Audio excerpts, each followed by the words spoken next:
Gawin natin, sabihin natin step number 1. Ito, step number 2.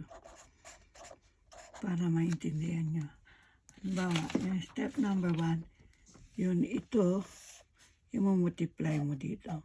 Okay?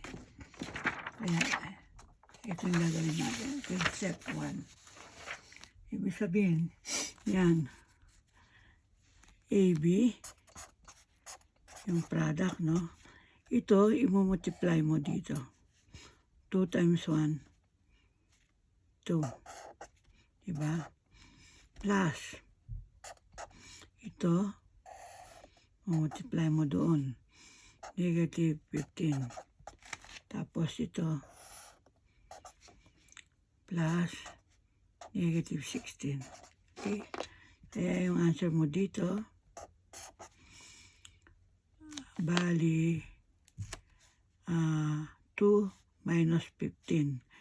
2 minus 15 minus 16. Kaya ito, negative 13, negative 16. Ang answer mo dito, yung step 1 is negative 29. Yan. Tapos, isolve natin yung step number 2. Step number 2 ito. AB. Yung dito naman, di ba? Yung answer mo dito. O ito yung multiply mo doon. Ito, multiply mo doon. Tapos ito. Okay? Multiply mo, bali negative 4. Ito, negative 25. Plus 12. Okay, so bali ito, negative 29. Minus mo yun, 12. Bali, negative 17.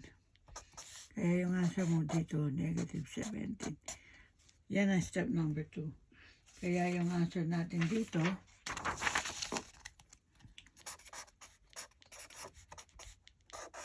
okay, alin na step number 1. Ito, negative 29. So, negative 29. Tapos yung step number 2, negative 17. Yan. Ito yung answer mo. Gagawin mo muna step 1, step 2 para hindi ka nalilito.